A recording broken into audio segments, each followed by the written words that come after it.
मुझे अंदर जाना है, साहब से मिलना है। दिमाग खराब तो नहीं है तेरा?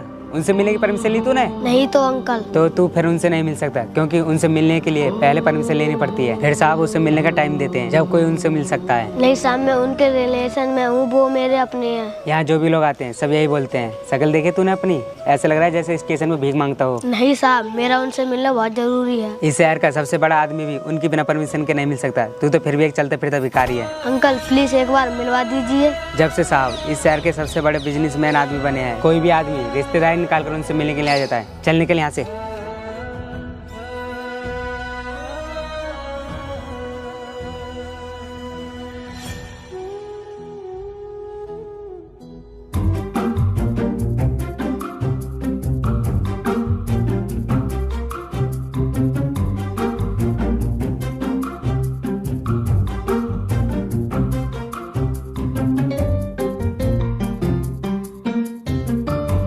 लीजिए साहब चाय।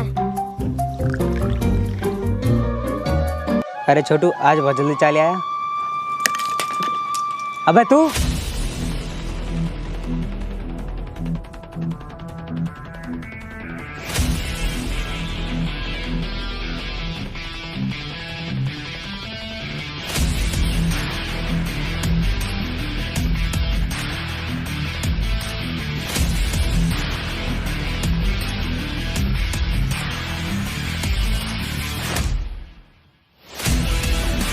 सिटी यार, पता नहीं कहाँ भाग गया ये।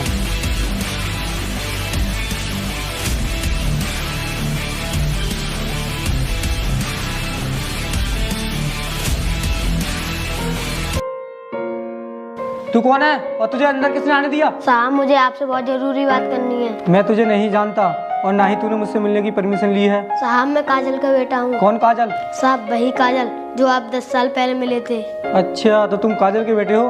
तो बेटा तुमने पहले क्यों नहीं बताया? साहब आपने मौका ही कहाँ दिया बताने का। काजल मेरा पहला प्यार था और वो बहुत अच्छी लड़की थी। साहब वो आपको बहुत याद करती थी, लेकिन आपने उनको एक फोन तक नहीं किया। क्या बताऊं बेटे, मैं उनसे 10 साल पहले यूपी में मिला था, लेकिन उसके बाद मैं यहाँ आ गया और मैं यहाँ बिजनेस में ऐसा उलझा कि मुझे किसी का ध्यान ही नहीं रहा। साहब पैसे कमाने की धुन में आप अपने पहले प्यार को ही भूल गए। हाँ बेटा, ये मेरी बहुत बड़ी गलती है।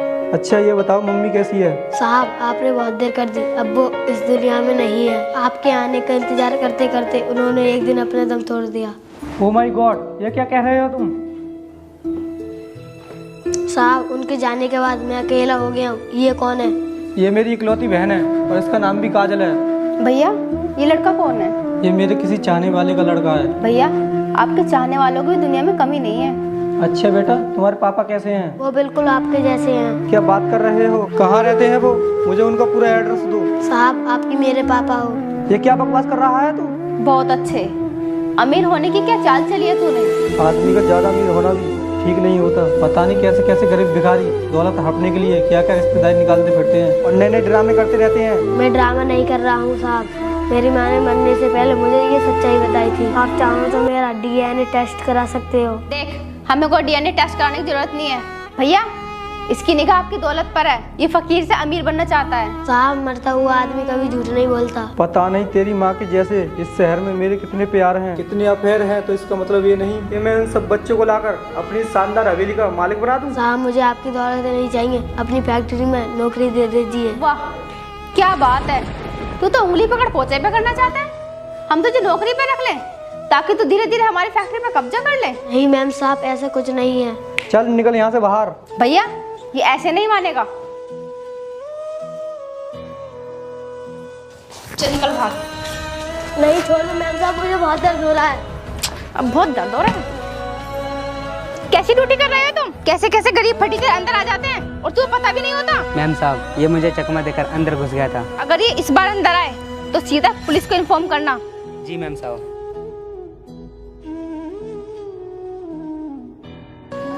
ये बच्चा यहाँ घूम रहा है, इसका यहाँ रहना सही नहीं है। मैं इसको उड़ा दे।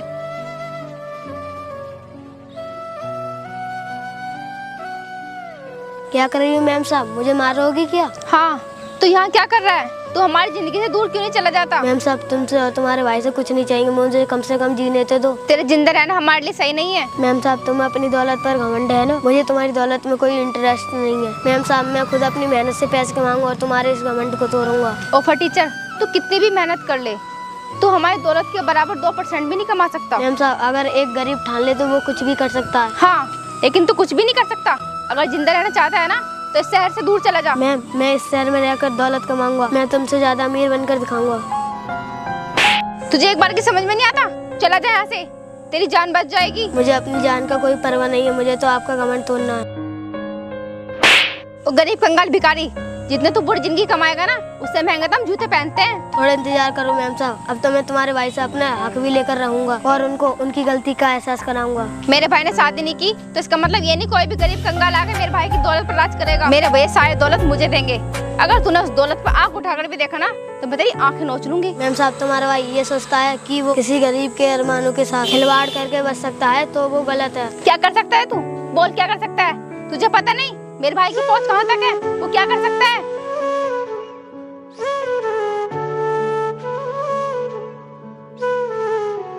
और हाँ, इस बार अगर तू दिखाई दिया तो तेरे ऊपर गाड़ी चढ़ा दूंगी।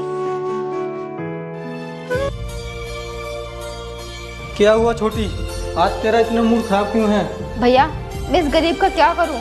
वो आज मुझे फिर मिल गया और मेरा सारा मूड ऑफ कर दिया। चाहता क्या है वो? भैया पता नहीं आप भी कैसे कैसे काम करते हो। क्या जरूरत थी उस औरत से मिलने की? अरे मैंने तो सिर्फ उसका यूज किया था, मुझे क्या पता था कि वो प्यार समझ बैठेगी और ये सब हो जाएगा। भैया, उस लड़के ने मुझे धमकी दी है, कहीं वो डीएनए टेस्ट कराकर थाने ना पहुंच जाए तो बहुत प्रॉब्लम हो जाएगी। अरे कुछ नहीं होगा, बहुत दौलत है हमारे पास, हम पैसा पानी की तरह बहा देंगे। अरे तू टेंशन मत कर, ये सारी दौलत तेरी ही रहेगी।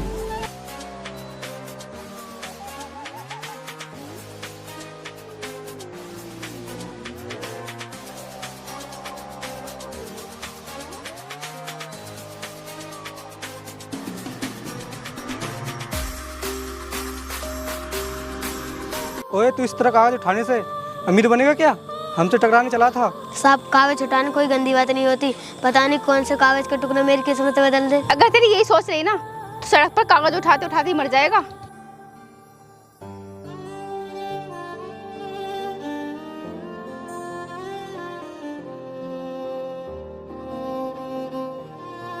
अरे ये तो आजकल का अखबार लग रहा है, इसे पढ़कर देखता हूँ। अरे ये क्या लिखा है इसमें? एक बहुत बड़े बिजनेसमैन को बिलेट की जरूरत है, बिलेट देने वाले को बहुत बड़ा इनाम दिया जाएगा। मैं जल्दी अस्पताल में पहुँचता हूँ। बेटा, तुम मुझे ये बताओ, तुमने मुझे बिलेट क्यों दिया? इंसानियत के नाते। बेटे, तुम्हें बिलेट देते हुए जरा भी डर नहीं लगा? सर, रक्तदान एक पुण्य का काम है, इसलिए मैंने बिलेट देने का 1 भी रुपया नहीं लिया। अच्छा बेटा, तूने अपना इनाम भी नहीं लिया? नहीं सर, पैसे इंसानियत से बढ़कर हो ही नहीं सकता। बेटा, तू दिल का बहुत अच्छा है, तेरी इस अच्छाई ने मेरी जान बचा ली और अब मैं तेरी जिंदगी बदल दूंगा। सर, मुझे कोई छोटा मोटा काम दे दीजिए। बेटा, मुझे पहले तू ये बता, तुझे बिलेट देने के लिए किसने भेजा? किसी ने नहीं साहब, मैंने एक कागज के टुकड़े पर पढ़ा था। मैं धन्यवाद करता हूँ उस कागज का जिसने तेरी जिंदगी बदल दी। सर, मुझे कोई काम दे दीजिए। बेटा, मैं तुझे फाइनेंस का काम दूंगा। फाइनेंस क्या होता है सर? बेटा, तुझे बड़ी बड़ी कंपनियों को लोन देना है, ये तेरा खुद का बिजनेस होगा, इसमें पैसे मैं लगाऊंगा। धन्यवाद सर। जब तक तू काम नहीं सीख जाता मैं 2 लोगों को तेरे साथ छोड़ूंगा। मालिक साहब, बहुत बड़ी गड़बड़ हो गई। क्या हुआ, मुझे बताओ। साहब, मैनेजर ने आपकी कंपनी डुबो दी। वो कंपनी में बहुत बड़ा घोटाला करके भाग गया। क्या? हम तो बर्बाद हो गए भैया, अब हम क्या करेंगे? मालिक साहब, पिछले 4 साल की इनकम खा गया वो। भैया, आपने उसे मैनेजर बनाया ही क्यों? चुप हो जा छोटी, रो मत, हमें हिम्मत नहीं हारनी है, हमें कंपनी को दोबारा से खड़ा करना है। मालिक साहब, उसने कंपनी का ऐसा दोबारा निकाला है कि कंपनी दोबारा खड़ी नहीं हो सकती। ये तो क्या बोल रहा है? हाँ साहब, बिना कर्ज लिए तुम मजदूरों का वेतन भी नहीं कर सकते। क्या भैया, अब कुछ नहीं हो सकता? हाँ साहब, अब तो एक ही रास्ता है, तुम कहीं से मोटा लोन ले लो, हमारी कंपनी दोबारा खड़ी हो सकती है। हाँ, मैं लोन लेने के लिए तैयार हूँ। तुम मार्केट में जाकर पता करो कौन सी कंपनी कम ब्याज पर लोन दे रही है। अरे तू इधर क्यों बैठ गया? चल अपने मालिक को बुला। बैठा तो तू सही ऑफिस में है, लेकिन तू कभी बड़ा आदमी नहीं बन सकता और तू ना ही हमारा कभी मुकाबला कर सकता है। वॉचमैन, बालगारों ने पता नहीं कहाँ से बदतमीज लोग आ जाते हैं। चलिए बाहर निकलिए, साहब का ऑर्डर है। हमारी कंपनी केवल शरीफ लोगों को लोन देती है, बदतमीज लोगों को नहीं। हमें माफ़ कीजिए साहब, हमसे बहुत बड़ी गलती हो गई, हमें नहीं पता था कि आप ही लोन देते हो, हमें यहाँ से बाहर मत निकालिए। वॉचमैन, तुम बाहर जाओ, इन लोगों से मैं बात करता हूँ। सर, हमें नहीं पता था कि आप फाइनेंस ऑफिसर हो। रस्सी जल गई पर बल नहीं गया। हमारी कंपनी कर्जे में डूब गई। कंपनी के साथ साथ तुम दोनों को दिवाला भी लिखना पड़ा है। और बात कर रहे थे अमीरी की। सॉरी सर, लेकिन आपको कैसे पता? मैं फाइनेंसर हूँ। कल तुम्हारा डाटा मेरे पास आ गया था और मैंने पढ़ लिया था। लेकिन हमको नहीं मालूम था कि तुम यहाँ इस पोस्ट पे काम करते हो। हाँ, तुम अपनी दौलत के आगे किसी को कुछ समझते ही कहाँ हो। नहीं साहब, गलती हो गई, हमें माफ कर दीजिए। सर हमारा लोन पास करा दीजिए। अगर हमारी कंपनी चल जाएगी तो हम आपका 1-1 रुपया ब्याज सहित लौटा देंगे। आप तो ये बोल रही थी तू यही कागज किसी दिन सड़क पर उठाते उठाते मर जाएगा। I am so sorry sir, I am really very sorry.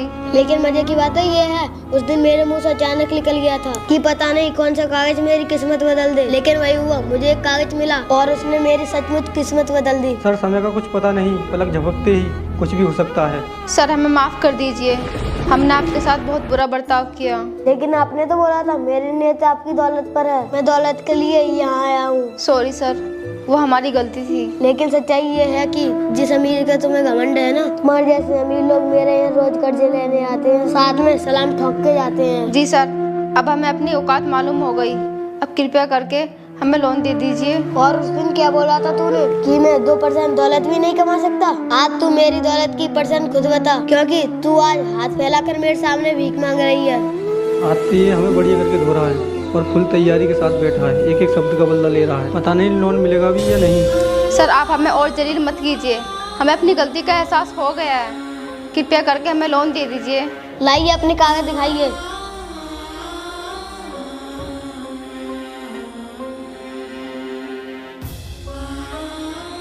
तुम्हारी कंपनी में बिल्कुल जान नहीं बची है। तुम्हारे सर पर तो कर्जा भी बहुत है। जहाँ तक मेरा सवाल है, तुम्हारे अंदर लोन चुकाने की हैसियत नहीं है। मैं इसलिए तुम्हें लोन नहीं दे सकता। नहीं सर नहीं, ऐसा मत कीजिए, हम बर्बाद हो जाएंगे और रोड पर आ जाएंगे सर। देखो, मैं तुम्हें लोन देकर पैसे वेस्ट नहीं करना चाहता। बिजनेस का पहला रूल यही है कि पैसा कामयाब हो तभी बिजनेस आगे बढ़ता है।